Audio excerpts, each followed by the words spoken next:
Hi, I'm Rosalie. After my husband died 5 years ago, I've been living in my parents' old mansion with my daughter's family. Big mistake. I was dusting the grand staircase when Melissa walked by without even acknowledging me. She was talking loudly on her phone about some spa day she was planning. I might as well have been invisible. This massive house that my parents left me had somehow become a place where I felt like an unwelcome guest. Mom, did you pick up Tyler's dry cleaning yet? Melissa didn't even look up from her phone. I haven't had time. I've been cleaning all morning. Well, can you do it today? He needs his suit for tomorrow. I bit my tongue. I have a doctor's appointment this afternoon. Just reschedule it. Tyler's meeting is important. This was the third time this month I'd been asked to rearrange my schedule to accommodate them. I'm 58, not their personal assistant. Later that day, I was in the kitchen preparing dinner when Tyler sauntered in, opening the refrigerator. There's nothing good to eat in this house. I'm literally cooking dinner right now. Yeah, but I'm hungry now. Can you make me something quick? I stopped chopping vegetables. The pasta will be ready in 30 minutes. Whatever. He grabbed a beer and walked out. I called my friend Diana that evening while sitting in my bedroom. They're driving me crazy, Diana. It's like I'm the help, not the owner of this house.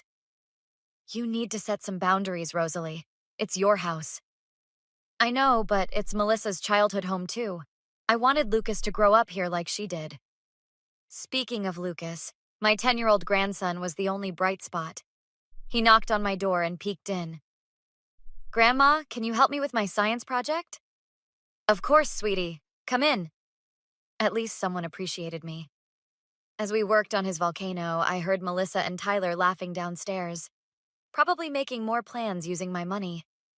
The next morning was when everything changed. I was making breakfast when Melissa walked through the kitchen with her hand over her nose. Mom, your room absolutely stinks. When was the last time you cleaned in there? It smells like old people. I froze, spatula in hand. Excuse me? Your room, it smells. You should use air freshener or something. It's embarrassing when my friends come over. Your friends don't go in my bedroom, Melissa. They can smell it from the hallway. Just take care of it, okay? She grabbed a yogurt and left, not noticing how her words had cut me to the core. I stood there feeling a strange calm descend over me. 5 years of being treated like a servant in my own home? And now I smelled bad? That afternoon, I sat alone in my supposedly smelly room, looking at photos of my late husband. You wouldn't believe what your daughter has become, I whispered. I opened my laptop and began searching for apartments in the city. It was time for a change. I owned this mansion outright. My parents had left it to me, not Melissa. If my presence was so offensive, perhaps it was time they learned what life would be like without me, and without my house. The next morning, I called my financial advisor and attorney, Marcus. I needed to understand my options. Marcus, can we meet today? It's important. Of course, Rosalie. Is 2 p.m. at my office good? Perfect. And please don't mention this to Melissa if she happens to call you. Client confidentiality is sacred. See you at 2? I arrived at Marcus's downtown office precisely at 2 p.m., clutching a folder with my property documents. So, what brings you in today? You sounded concerned on the phone. I need to know exactly where I stand legally with the mansion. My parents left it to me, not to Melissa, correct? 100%. You are the sole owner. Why? I'm considering moving out and renting it. Marcus adjusted his glasses.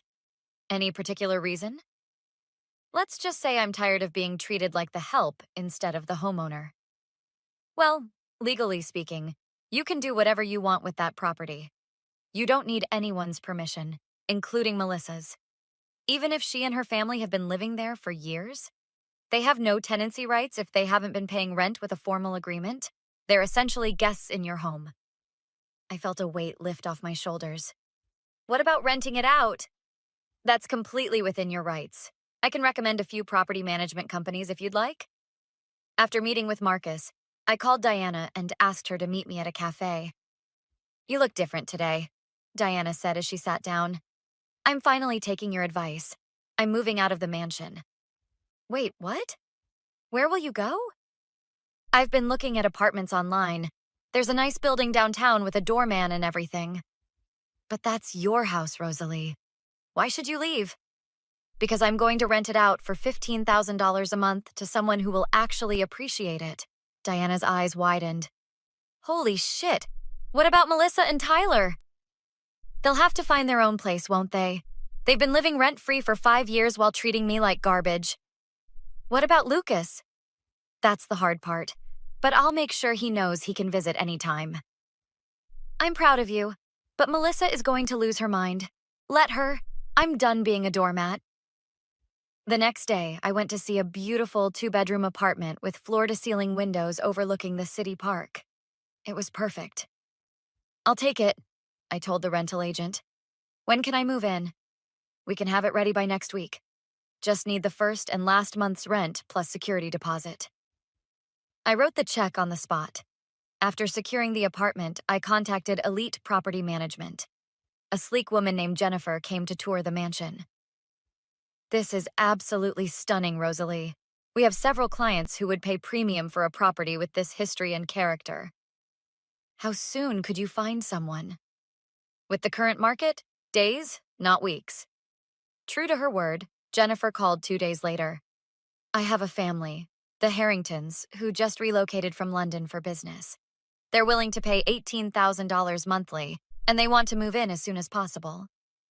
That works perfectly, I said, feeling a thrill of satisfaction. Over the next few days, I quietly packed my most important belongings when Melissa and Tyler were out.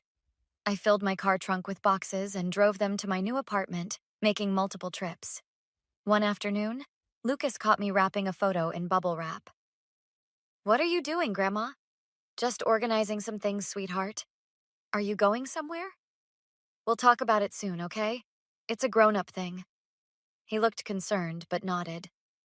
That night at dinner, Melissa and Tyler chatted about a vacation they were planning. Mom, we'll need you to watch the house while we're in Cancun next month. I smiled. We'll see about that. Tyler didn't even look up from his phone. And Lucas has soccer practice every day at 4, so you'll need to take him. They had no idea what was coming.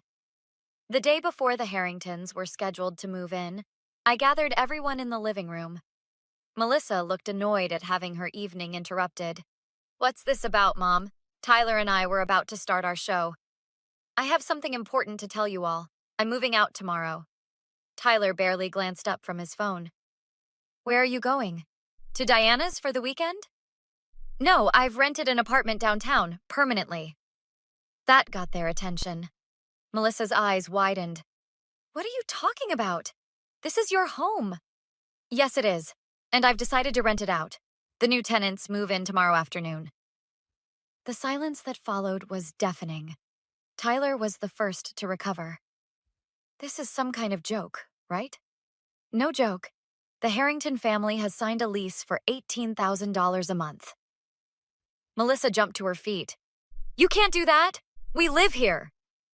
Actually, I can. The house is solely in my name.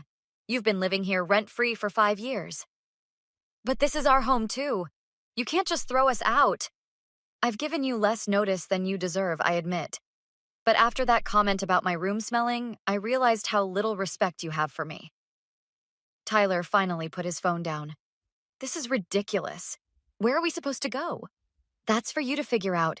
You both have jobs. You've saved a fortune living here without expenses. Melissa's face turned red. We haven't saved anything. We've been living our lives. Exactly. On my dime in my house while treating me like your servant. Lucas had been silent, tears welling in his eyes. Grandma, you're leaving us? I knelt beside him. Sweetheart, I'm not leaving you. You can visit me anytime. I have a room just for you at my new place. But why can't we all stay together? Before I could answer, Melissa cut in. Because Grandma is being selfish. After everything we've done for her. I stood up straight. What exactly have you done for me, Melissa? Please enlighten me. We've kept you company. You would have been all alone after Dad died. I would have had peace and respect in my own home. The doorbell rang. Diana was right on time, as planned. "What's she doing here?" Melissa demanded. "Moral support, and to help me with the last of my things." Tyler began pacing. "This is insane. You can't legally do this." "Actually, she can," Diana interjected.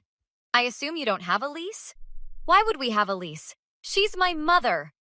"Exactly. No lease, no tenant rights." Melissa turned to me, suddenly switching tactics. "Mom, please, we need time to find a place. The housing market is terrible right now. You have until 2 p.m. tomorrow. That's when the Harringtons arrive." "Who the hell are the Harringtons?" "Your replacements. They're paying market rate for the privilege of living here." Tyler pulled out his phone. "I'm calling our lawyer." "Go ahead. Marcus already confirmed I'm within my rights." "Marcus is your lawyer, not ours." The situation escalated when a moving truck pulled up outside. Melissa ran to the window. "What's happening now?" "I hired movers for my remaining furniture." "You're really doing this? You're throwing your own family out on the street?" "No, I'm reclaiming my dignity and my property." Lucas tugged at my sleeve. "Can I come with you instead, Grandma?" Melissa gasped. "Lucas, don't be ridiculous." "He's welcome anytime," I said. Tyler grabbed his car keys. "I need to talk to someone who knows real estate law. This can't be legal." "It's completely legal," I said calmly. "Check with anyone you like." As Tyler stormed out, Melissa collapsed onto the sofa, finally realizing this was really happening. "What are we supposed to do now? Where will we go?" "Perhaps this is a good opportunity to learn independence, like I had to after your father died." 3 weeks after moving into my downtown apartment, I was enjoying breakfast when my phone rang. It was Melissa. "Mom, this is ridiculous. We're staying in a hotel that's costing us $300 a night." "Have you found an apartment yet?" "We can't afford the security deposits. They want first and last month's rent plus an extra month. That's like $10,000 up front. Welcome to the real world of housing costs. Can't you just let us move back until we find something?" They signed a 2-year lease. And no, you can't move back. My doorbell rang an hour later. Lucas stood there with Diana. "Hope you don't mind," Diana said. "He wanted to see your new place." Lucas rushed to hug me. "Wow, Grandma, your apartment is so cool." I showed him the guest bedroom I'd decorated with space-themed items. "Can I stay over sometimes?" "Anytime. How are things at home?" His face fell. "We're staying at Uncle Phil's tiny apartment now. Dad lost his job. They're fighting a lot." A week later, Melissa showed up unannounced, looking frazzled. "Mom, I think I owe you an apology. I didn't realize how much we were taking advantage of you." "I see. We're struggling. Tyler's unemployment benefits won't start for weeks. So I'm sorry about everything. About how we treated you." "Is that all?" She looked confused. "Well, yeah, I'm apologizing. Isn't that what you wanted?" "What I wanted was respect in my own home for the past 5 years. What you're offering is an apology motivated by financial desperation." "So you're just going to let us suffer? Your own daughter and grandson?" "Lucas is welcome here anytime. As for you and Tyler, consider this a valuable life lesson." A month later, I hosted a dinner party for Diana and friends from my watercolor class. My phone buzzed with a text from Lucas. "Dad got a job at the car dealership. We're moving to an apartment next week." "Good news?" Diana asked. "Lucas will have a proper home again." "And how do you feel about everything now?" I looked at my beautiful apartment, at the easel by the window where I'd started painting again. I feel free. For the first time in years, I'm living for myself instead of being taken for granted. When Melissa called the next day asking to borrow money for moving expenses, my answer was simple. "No, your room stinks of entitlement, and I've moved out of that situation permanently." Would you have thrown your entire family out of your home like Rosalie did? Or would you have given them more time to prepare? At what point does standing up for yourself against toxic family become too harsh? If this story resonated with you, hit the like button and let me know your thoughts in the comments. Have you ever had to set extreme boundaries with entitled family members? Subscribe for more revenge stories that'll make you think twice about taking the people in your life for granted.